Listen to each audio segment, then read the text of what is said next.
welcome to Medical Dialogues. I am Dr. Nandita Mohan, and today we're going to speak about a very important topic, that is cancer. And as we enter into the month of October, which is being celebrated every year as the Breast Cancer Awareness Month. Now, although we know that cancer can actually develop at any life stage, and studies usually show that it is quite common in the older generation. Now, in a report on its website, the National Library of Medicine in 2022 actually revealed that more than half of breast cancer cases are diagnosed in females over the age of 60. It also predicts that cancer cases will actually likely increase with people's increasing life expectancy. Of the various types of cancers that is known, it is understood that lung cancer is the most common one in males and breast cancer in females. So to talk to us on this topic, we have with us Dr. Monique Gary, who is a breast surgeon, an educator, an entrepreneur, a media personality, a farmer, as well as a philanthropist. Dr. Gary currently serves as the medical director of the Grand View Health Penn Cancer Network Cancer Program, where she also serves as the director of the breast program. Beyond her surgical work, Dr. Gary is building a movement to actually achieve true health equity and help communities develop holistic and integrative approaches to cancer care and wellness. Welcome to Medical Dialogues, ma'am. We are really happy to have you on board here with us today. I'm so excited to be here. Thank you so much. It's an honor because of the work that you do and the reach that you have, and it's such an important topic this month. Very true, ma'am. So now that we're catering to breast cancer awareness, what are the most common risk factors for developing breast cancer, and are there any steps that any individual can actually take to reduce their risk? This is a great question. There are risk factors, and the way I divide these risk factors into two buckets, there are preventable and non-preventable risk factors. So when we start looking at what we can do to modify, well, we can't really change anything about the non-preventable risk factors, which are number 1 and 2, being a woman, getting older. Okay, our family history, we cannot prevent that. What age we start our menstrual cycle and what age we enter menopause. So there's some things that we can control, but when we look at the preventable side of breast cancer risk, things like diet and lifestyle. A sedentary lifestyle is associated with increased risk of breast cancer. Alcohol and tobacco exposure, carcinogens and things like smoked and processed meats. Those are things that we can do, what we put in our mouths and how we manage our stress, how much sleep we get, and how we move our bodies are all things that we can modify to reduce our risk for development of breast cancer. Great. So you've actually laid down an envelope of risk factors that one has to actually take care. So if talk about the diagnosing part of it, now that you've talked about its risk factors, coming to the diagnosis part, how important do you feel is a regular breast self-examination, and what should individuals be looking for while they are performing self-exams? I love that question because we used to tell people to feel it on the first of the month, or, feel for lumps. And I think we did it all wrong, and we told people to check for lumps. But the self-exam is for what we call self-breast awareness. You should be aware of the normal changes in your breast or in your chest. Male breast cancer is on the rise. And so I have a hashtag check your chest. But when you do your exam, you should, 1, be looking at your breast or your chest in the mirror. You should look for symmetry. One shouldn't be significantly larger or notice any dimpling or lumps through the skin. The skin should not be red, or in the case of individuals who have a darker skin tone, that skin should not be darkened or thick like a grapefruit or an orange where you can see all of the pores. If your skin is making changes or having changes like that, those are concerns for breast cancer. Both nipples should be everted, and they should be sticking out. And if one nipple begins to pull in or do something different, you should definitely go to see the doctor. So when you do your self-exam, you want to check for the lumps and the normal consistency that you know is there, so that your hands can develop some muscle memory. So that if something changes in the exam, for example, under the armpit, in the axilla, in the lymph nodes, if it always feels hollow and empty and next month there's a lump there, that's a change from your normal. And those are things that you want to bring to your doctor. So to summarize, things that we should look for on the self-exam, we should be looking for changes in skin color or texture, changes in the nipple, Any nipple discharge at all that's not associated with breastfeeding, any nipple discharge is concerning. Palpable lumps, dimpling in the skin. Breast pain is a concern you should bring to your doctor, but it is not always associated with breast cancer. But changes from normal are what we are concerned about. So it just highlights the importance of knowing your normal exam. Great, that's actually well summarized, that one has to look out for in case of self exams.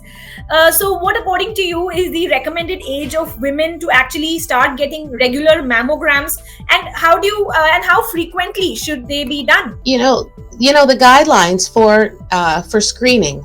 Many times people read them and they assume that they're for them because it says the guidelines for women at average risk. Well, how many of us know if we're at average risk? And so you shouldn't assume that you're at average risk, especially if you have family members that have breast cancer. So any first degree family member, mother, father, sister, brother, confers 2 times the risk.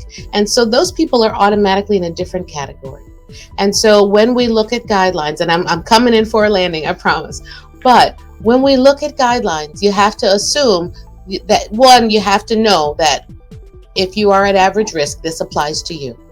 And so the guideline for people at average risk, meaning no family history of breast cancer, are that screening mammograms. Screening should start at age 40.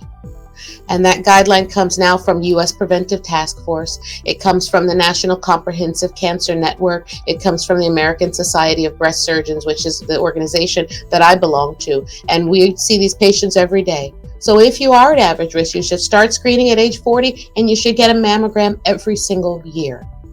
If you think you might be at above average risk, if you have family members with breast cancer, you need to see a specialist and determine what your level of risk is so that we can know what screening you need. In general, the recommendation when there's family history is that you should start screening 10 years younger than the youngest person in the family. So if your aunt was diagnosed at age 50, you start at 40. If someone was diagnosed at 45, you start at 35. If someone was diagnosed at 40, you start at 30. So it just highlights the importance of knowing that family history if you can. Wow, that's actually, it's better to always be preventable rather than going on to the later stage. Definitely. So now we're talking about breast cancer. What, according to you, if you could just explain to our viewers, what are the various stages of breast cancer and how actually do they affect treatment options and also the prognosis aspect of it? Oh, sure. So the stages of breast cancer go from stage 0 up to stage 4. Stage 0 means that cancer is confined to the place where it started. So if it starts in the milk ducts, that's DCIS, ductal carcinoma in situ, or the situation or the place where it began. It did not break out of the duct yet. Stage 1 means it has broken out of the duct and has the possibility of spreading to other organs, but it hasn't spread to anything else, and it is a very small tumor with a very good prognosis and excellent survival. Stage 2 is still considered early stage breast cancer. It means the tumor is a little bit larger. It may have spread to one lymph node, but hasn't advanced throughout the body and throughout the breast and the armpit. Stage 3 is considered locally advanced breast cancer. It is now in the breast, it is present in the lymph nodes, and it's concerning for spread to other distant sites, which is stage 4. The reason we stage breast cancer this way is because it helps us to know, one, the survival. How long is your life going to be based on how early we find the cancer? And when we find it early, the survival is excellent. And based upon also the treatment. When we find breast cancers early, sometimes they are less likely to need more aggressive therapies like chemotherapy. The therapies for breast cancer are determined not just by the size and the location, but by the tumor's biology.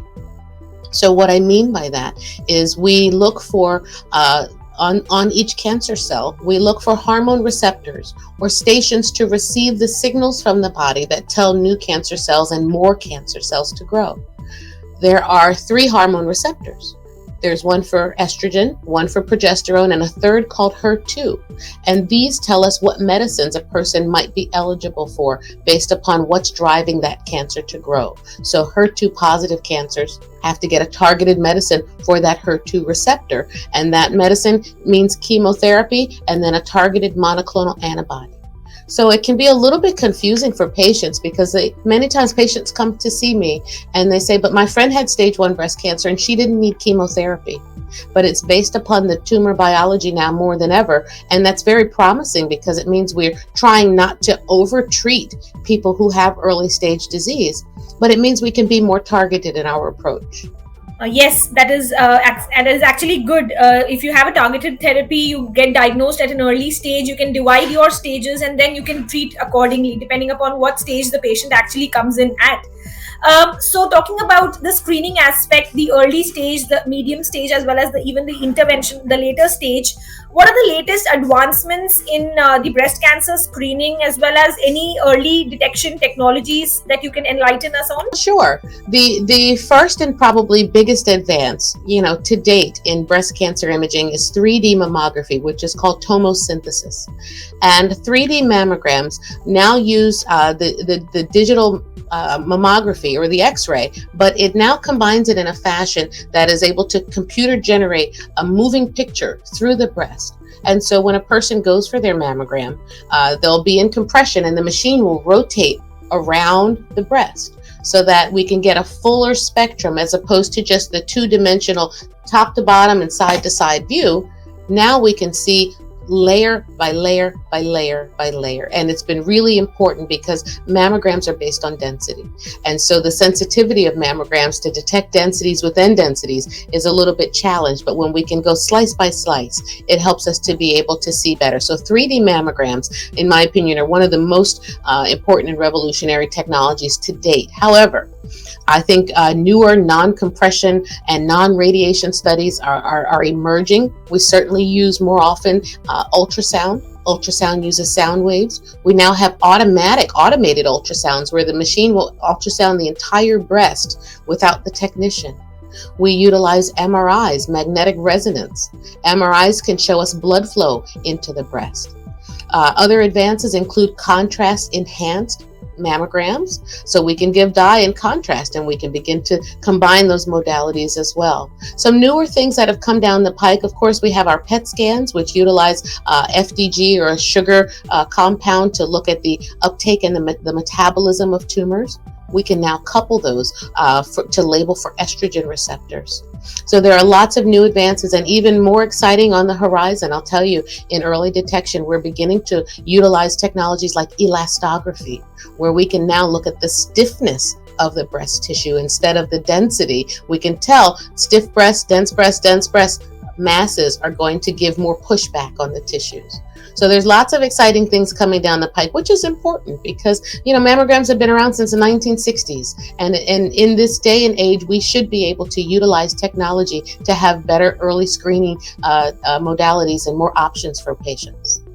Very true, ma'am. Technology has actually evolved over the years, and we have to be abreast with the latest advancements. And only then it's going to be helpful and easy also for an early detection, as we are aiming at nowadays.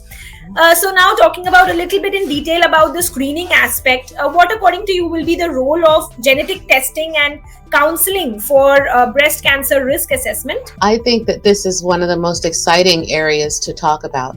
Knowing your family history is not enough. When we know the family history, it can tell us if we're eligible for genetic testing. Genetic testing, so all cancers are genetic, meaning the cells do something and they malfunction, but not all cancers are hereditary, meaning changes in the genes have been passed down from generation to generation. So only 5 to 10% maybe of all cancers so far that we know are hereditary. But it's very important to check for that because those individuals are at the highest risk for development of breast cancer. They may be at risk for other cancers. They may be at risk for second cancers. So it's very, very important to have the conversation early. And we offer genetic testing now. According to the American Society of Breast Surgeons, we offer genetic testing to any woman who's newly diagnosed with breast cancer. Other guidelines say if you're triple negative, meaning you don't have any of those receptors, triple negative at any age. If you have 3 or more relatives on one side of the family with potentially hereditary cancers, you meet criteria. So the criteria has expanded, and it's important for people to know who were diagnosed previously, because 5 years ago, Maybe you didn't meet the guidelines for insurance and other things, but now you probably do. And that can be really important information for your family members. So for physicians who are watching, if you have people who are in survivorship and they were diagnosed years ago, they can still be eligible for genetic testing. And that's an important consideration for families. Yes, that is correct, and very well said. Actually, the screening aspect of it is definitely mandatory. Now, coming to the next aspect, we're talking about the treatment part. What, according to you, if you could just discuss the different treatment options for breast cancer that will include either breast cancer surgery, radiation therapy, chemotherapy, you also mentioned, and even targeted therapy. What are the different types? If you can just lay it out. Sure. The easiest way I explain it to patients is something treats the breast, something treats the rest. Surgery is designed to remove the tumor from the breast, and we can do so many times before any other therapy. Surgery is the first treatment for early stage breast cancer. Depending on the tumor's biology, sometimes people need medicine to target the body and shrink those tumors, and that could be something like chemotherapy. Chemotherapy treats the whole body. Radiation is utilized once a tumor has been removed. We will then radiate or treat the remaining breast tissue that's left, and it's called breast conservation. So after a lumpectomy, many women will then go on to receive radiation. That radiation could include whole breast, and now we're beginning to understand that we can do partial breast radiation, and we can target just where the tumor used to be. When lymph nodes are involved and the cancer begins to spread, we can target radiation there as well. So we've got our surgery, we've got our radiation, we have our chemotherapy, and then there are emerging therapies, immunotherapy, and targeted therapies that are designed to target specific aspects on a cancer cell. Those targeted therapies are usually given in conjunction with chemotherapy, but they're shown to increase survival. And they're very helpful for people who have metastatic disease as well as a first-line treatment. And so we're learning now that we can practice what's called precision medicine, and we can really target those cancer cells specifically and then help those patients to maybe become eligible for surgery if they weren't previously. So there's a lot of hope on the horizon. Great, you just mentioned something on precision medicine. So that again, it all has connected to genetic testing, pharmacogenomics, and precision medicine. Exactly. So all that comes at an earlier stage. So it is definitely a preventive aspect, and then we go into the treatment aspect of it. So if you could also highlight on now the treatment aspect, you just listed out the different forms, the different types of treatment, and how are they or when are they indicated in case of breast cancer patients.